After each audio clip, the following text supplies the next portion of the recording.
Hi, welcome to Chill Recap Movies. Today I will show you a parody film from 2021 named Queen Pins. In Phoenix, Arizona, rural housewife Connie is captured around midnight at her own home. As she surrenders easily, she recollects how this began months prior. Connie is a previous 3-time gold decoration winning Olympic racewalker, yet this isn't the sort of thing that makes you rich or well known. These days, she lives with her better half Rick, an IRS inspector she has an exceptionally tense relationship with. Since they weren't equipped for having youngsters, they burned through huge load of cash on medicines. However, tragically, when Connie at long last got pregnant, she lost the child. That is when Rick chose to take a voyaging position at work, so he can be away for 3 weeks consistently. At the point when he's home, he doesn't treat Connie well, continually advising her that she's jobless, that they lost cash since she needed to do various medicines when he was prepared to surrender after the first, and admonishes her for burning through an excessive amount of cash on her fixation on coupons. That piece about a fixation is genuine. Connie accumulates coupons and afterward purchases things in huge amounts, taking care of everything in the nursery to cover the walls and disregard her misfortune. The great side of Rick not being around so a lot is Connie having the opportunity to get to know her neighbor JoJo, who has a YouTube channel about saving tips and is coupon fixated as well. She lives with her mom Josie and is experiencing difficulty finding work since her personality got taken quite recently. In her available energy, she plays with the postal worker Baron and offers makeup house to house, which isn't going very well all things considered. Whenever Connie goes to the general store, she gives clerk Greg many coupons for her buy. It keeps down the line for some time, yet it likewise implies her last ticket goes from more than $100 to $16. Connie generally prefers to say that assuming you watch the pennies, the dollars will deal with themselves.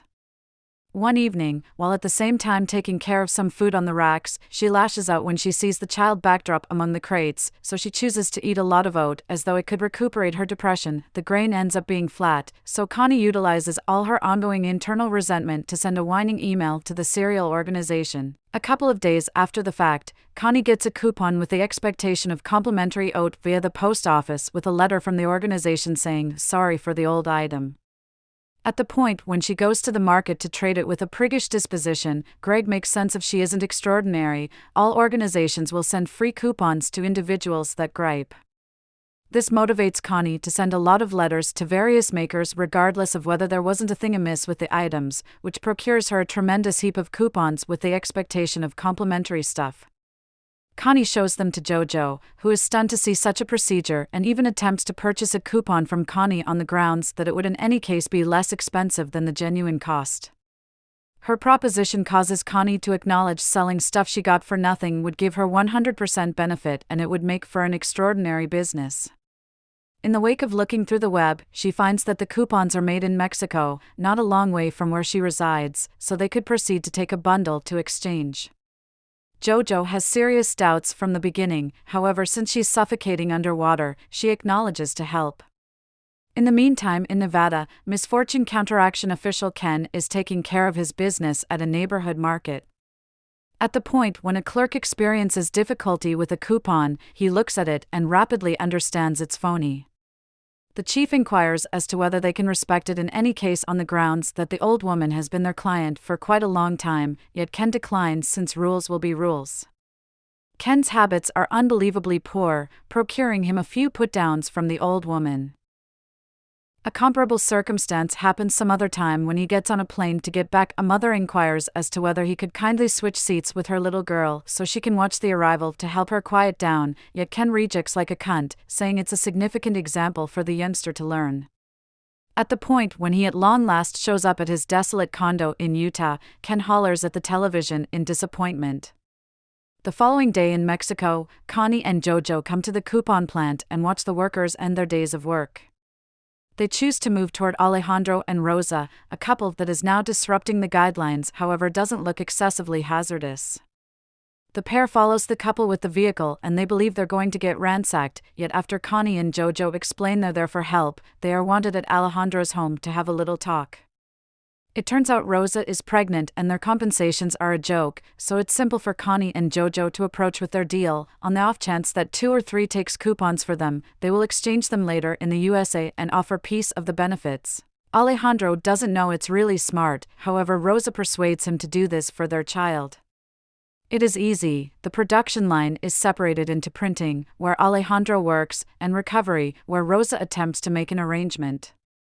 Each side ordinarily doesn't have the foggiest idea what different does. With each coupon they print, there's dependably an additional that should get obliterated. However, Alejandro can deliver those additional items to Connie and Jojo when their trucks do their appropriations around the USA. Everything looks great at the line since they'll see a case with coupons, as opposed to criminal behavior. A couple of days after the fact, the team gets their most memorable box with coupons, so they make a basic site to sell them and advance it on Connie's channel. Their business rapidly turns into a triumph, bringing in them lots of cash. However, the general stores before long beginning seeing as well. Ken gets dozens of letters and calls from directors whining pretty much all the cash they're losing, so he starts an exhaustive examination until he can find a MasterCard number behind one of the many buys made with these coupons. Following 11 days of work, Ken goes to see the housewife that pre-owned this coupon and finds out about the site that sells them, advanced by a person of color on YouTube. At the point when Ken gets back to the workplace and opens the site, he tracks down the adage assuming you watch the pennies, the dollars will deal with themselves. Back to the pair, they're upset to find their PayPal account has been frozen on the grounds that it's gotten an excess of cash excessively fast. To thaw it, they need to demonstrate they're maintaining a real business. They don't have any idea how to do this appropriately, so in their distress, they choose to contact Tina, who is a popular programmer on the dim web. Tina chides them for advancing this so uninhibitedly on the grounds that it tends to be completely followed back to them, so in the wake of erasing Jojo's recordings, she makes sense of they need a front for their business so they can clean their cash. They'll get a lot of phony IDs, financial balances, and a reserve house to work in. Also, they should stand by a half year prior to spending their cash so every association they've laid out to their genuine names have opportunity and energy to vanish. In the wake of concurring, Tina will get 10% for her assistance. She gives them an extraordinary encoded USB stick for them to keep their significant records in. Because of Tina's speedy reasoning, there are no pieces of information passed on the web for Ken to follow. He goes to the FBI and gets told they'll investigate it. However, they view an issue with coupons as bizarre, so they toss the case to their least work area specialist Albert. Since he has nothing better to do, Albert acknowledges the case. Utilizing Jojo's beauty care products brand as a cover and Tina's phony IDs, the coupon trick starts developing into an entirely beneficial business again, while Ken leaves messages for the FBI consistently. A half year after the fact, the pair is prepared to spend their cash. However, they recall Tina said it's filthy, so they need to clean it first. Recalling an account of Rick's about a client of his, Connie concludes that they need to purchase bunches of costly stuff to be exchanged later, and the cash from those deals will be viewed as perfect.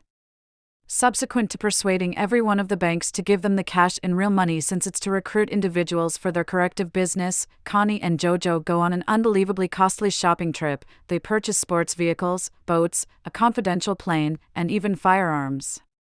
A short time later, they go on an outing to Las Vegas, where they examine their tentative arrangements. Jojo will pay for her mom's home loan, and Connie needs to attempt the fruitfulness treatment once more.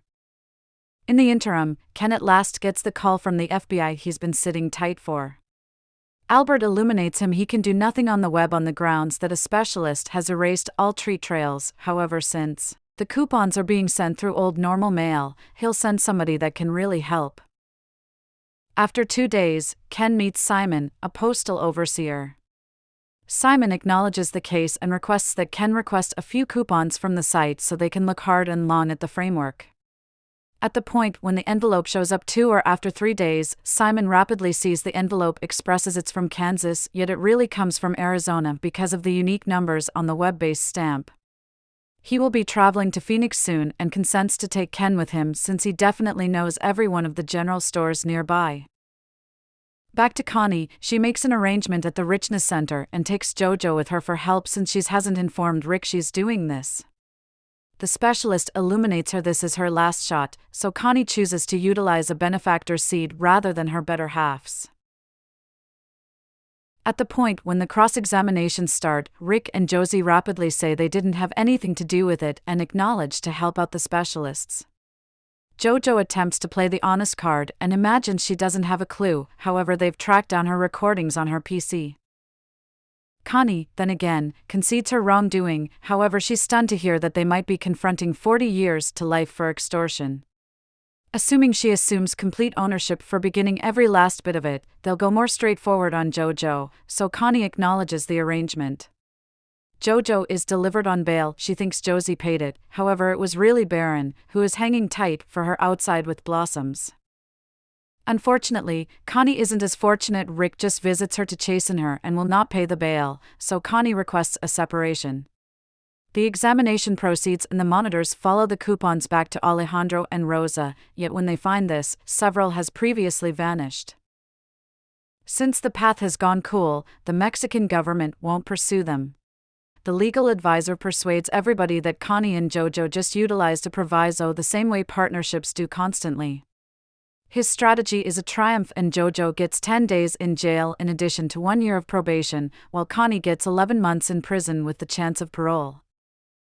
Simon and Ken aren't content with this outcome and request replies from the state lawyer, who makes sense of the appointed authority backed off of the ladies on the grounds that the brands on the coupons squeezed for mercy to stay away from terrible press. For such megacorporations, the $80 million this trick cost them is simply pocket change. Presently the case is finished, Simon should leave. On the whole, he tells Ken he's a decent man and he's happy to have worked with him, yet he likewise needs to dial down the demeanor a tad. As days pass, everybody's lives change. Connie gets the separation she needed and the richness treatment ends up being a triumph, so she enjoys her months in jail with a major pregnant tummy. The specialists take the majority of the trick's profit, however fortunately, they overlook the crates in the nursery believing it's simply food, so Jojo will safeguard those containers, realizing Connie has been concealing money in them from the start.